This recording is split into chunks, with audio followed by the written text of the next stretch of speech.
Game number 1, LPE versus Bren Esports. This is under the supervision and regulation of the Games and Amusements Board, BMO, with the concussive blast dito. Actually, maganda ring treatment yan. Maganda ring counter dun sa Popol and Kupa. Yes. Na kung mahuli mo sa gitna yan, pwede niyang i-bait sa loob dito.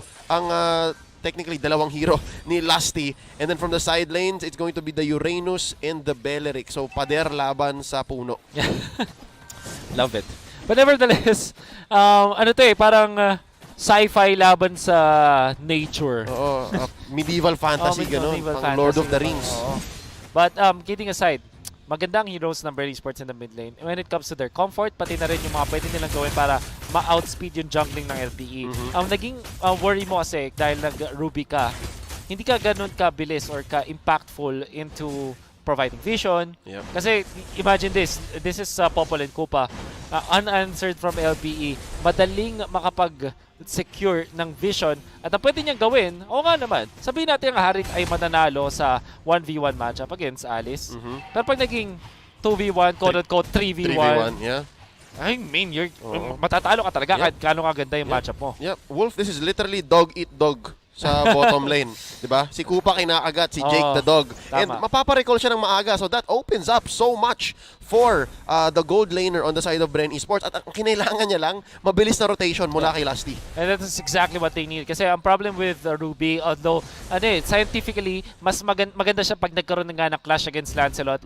But at the same time, hindi nila mapipigilan yung pagda-jungle ni Lancelot. So sabi ni Cartesi, okay, sige, Kuya Lusty, Kuya Boards, pwede ka nang maglaboy dyan. At ang kanyang destination was the bottom lane.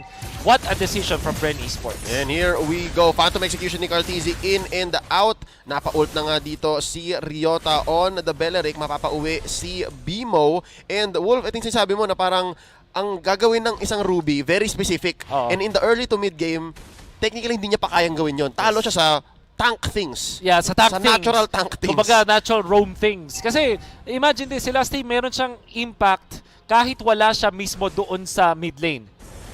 Maglalagay lang siya ng traps doon sa entry bushes. Pwede na. Vision na yun. Vision na yun. And nasa bottom lane. Pupunta na siya sa bottom lane.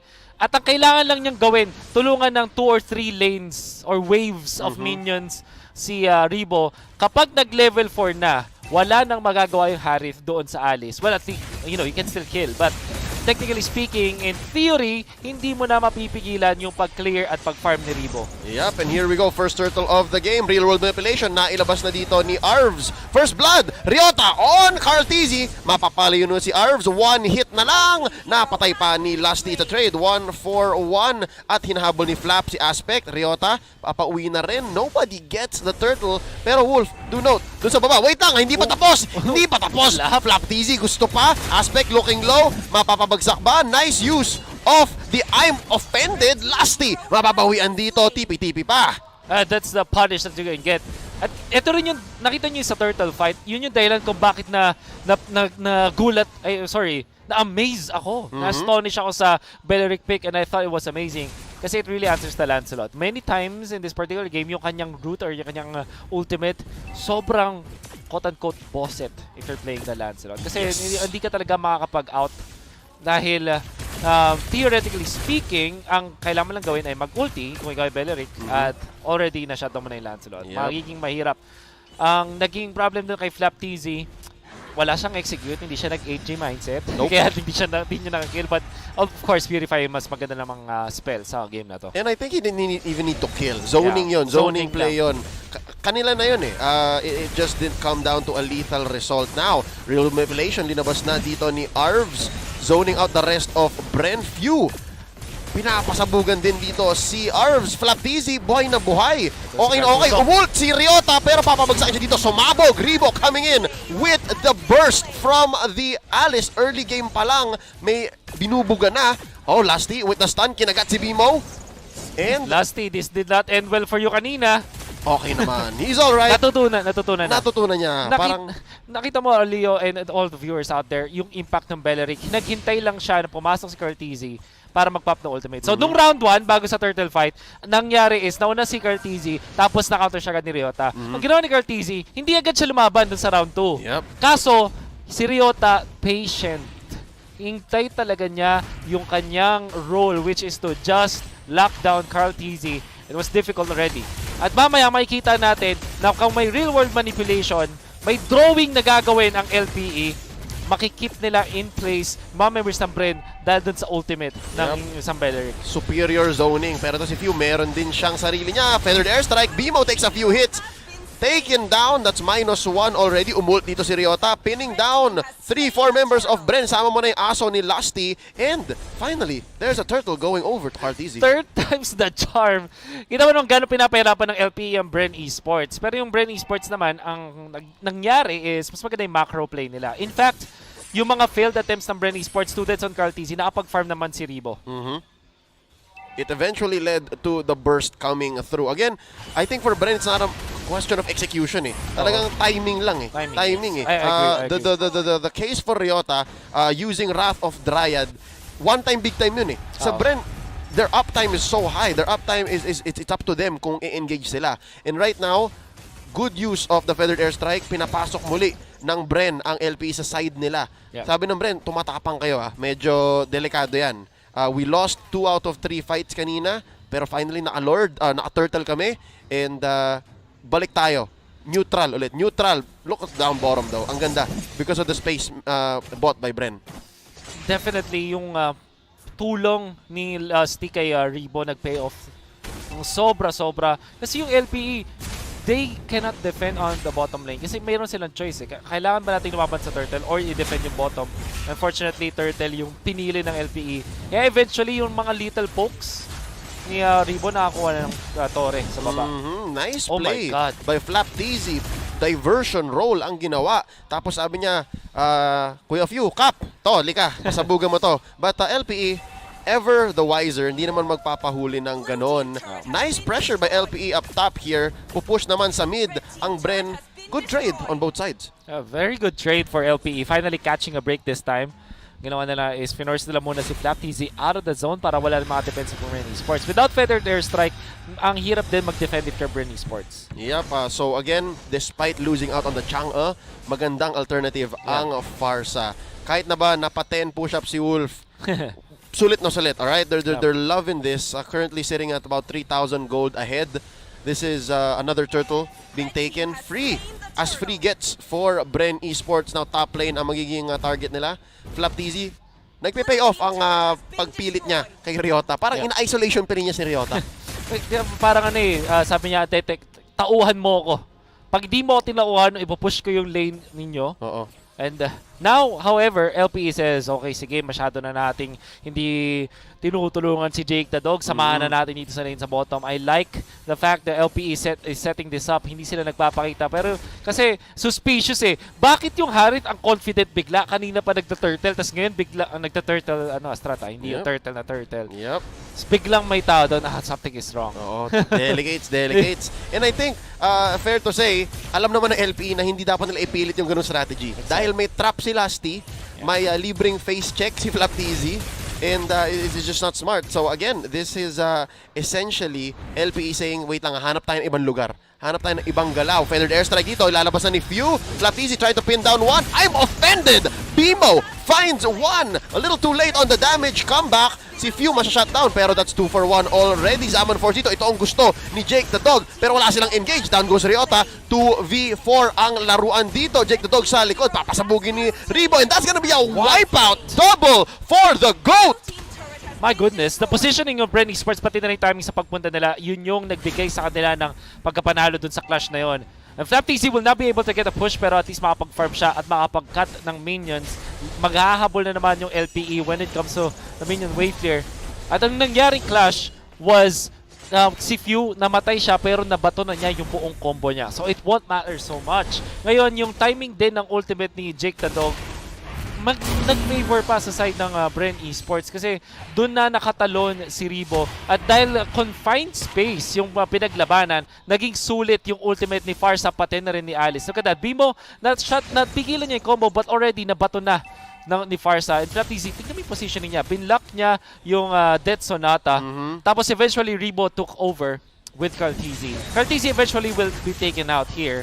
Pero yung kapalit kasi, tingnan mo yung mga stun. Yung stun at yung AoE ni Rebo na sulit kasi confined area yung pinaglabanan ng LPE. Yep, that incident was brought to you by Oppo A94. Experience gaming at full speed with an Oppo A94. Get yours for only 13,999 pesos. Great breakdown, Wolf. Again, it's too late for Jake the Dog. Ang ganda sana nung engage. Kanya na yun Zaman Force dun sa maliit na eskinita. Pero sabog na yung mga kampi niya Too late. Tignan ba to? Casual Deadly Blade for the Mobilelegends pa. Classic. Tapos I believe this is called the O Mask, which means na kayang-kaya niyang i-shutdown din si Jake the Dog. I think yung problem when you're the Harith, may nasasagot ka.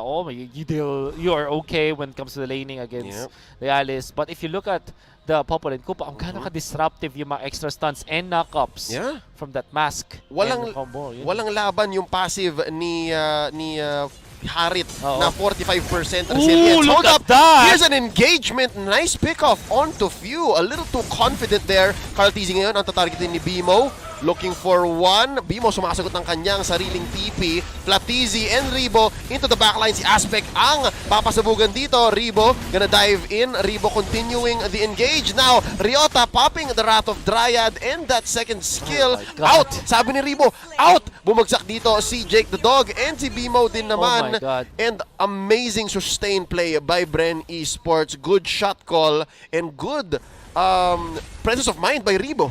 I love the fact that you mentioned yung shot call, pati yung presence man ni Rebo. Kasi ang ginawa ng Bren Esports, sabi nila, okay, sige, si Few ay namatay. But so many ultimates committed from LPE. Sabi nila, okay, sige, wala na mga ulti. We can fight. And Bren Esports, with the leadership of Flap and Rebo, the sustained side lanes, na-isolate nila si Harith. And eventually, Carl TZ took over dun sa upper part ng mapa, nung clash. Yung lower part naman, si Rebo at si Flap yung bahala. Isolation play.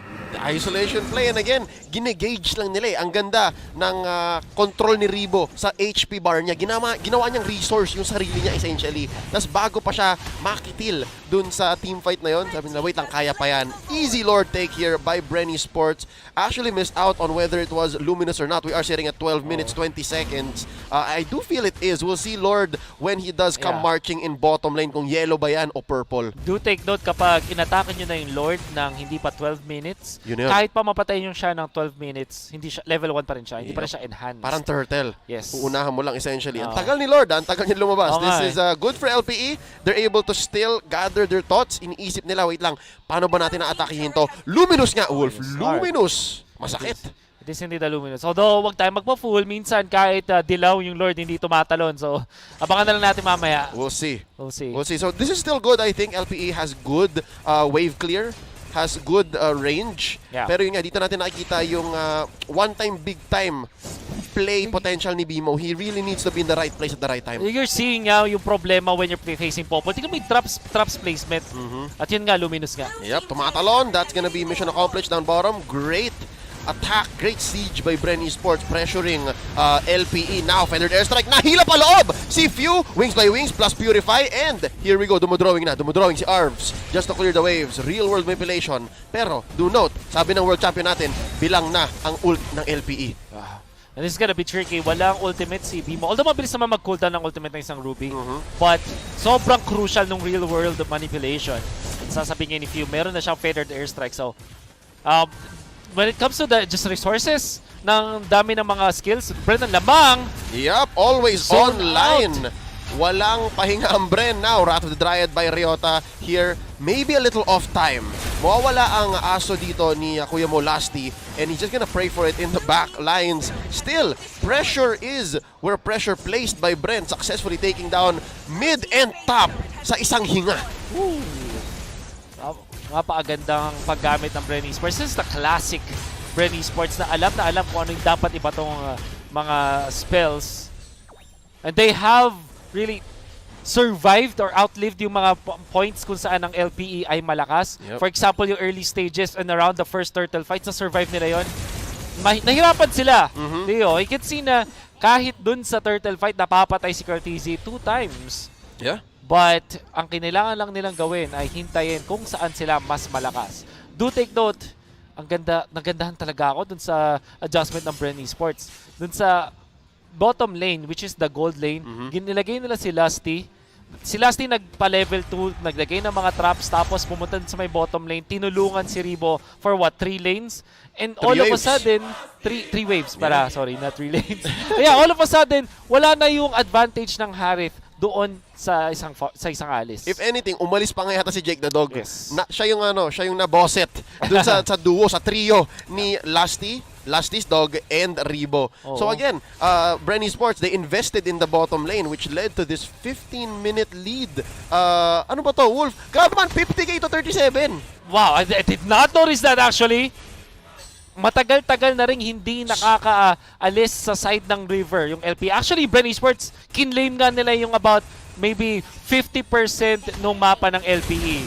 So 75% ng mapa nasa Bren all this time, at yung 25% ng LPE na yun dun lang sila nakakaikot. Naghahati-hati si Jake the Dog, pati si Aspect, pati si Ryota, and eventually yung Bren Esports lumamang sa ekonomiya. Not even talking about Arvs. Si Arvs na isang mage na may mystery shop. Oo.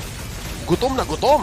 Kaya pala okay lang yung real world manipulation. Sinasalo lang ng Bren. Yeah. This is ridiculous, ladies and gentlemen. Looking at the items, Wolf, sobrang stonks ng ating Season 6 champions. Wala din palang damage item pa si Arvs. Nag-focus siya dun sa defense. Nag-Oracle. Pati may Durance. Tapos nag-wand, Ice Queen Wand for the slows. We're looking at Bren Esports. Ang sakit na ni Few. This is painful. Naka-lightning dungeon na si Few and Holy Crystal. So, even that Feather Effect's gonna hurt. Even Lusty and Few na 4 and 5 supports ng Bren. Kasing yaman ng course ng LPE. Oh my goodness. Dominance Ice na ngayon si Lusty. Which means na si Aspect with 0, 1, and 5 tapos naka-Hunter Strike lang at the Brute Force Breastplate will not have an impact against Bren Esports. Kayang saluhin ni Kupa. Exactly. Yung Oh my god. LP is in danger.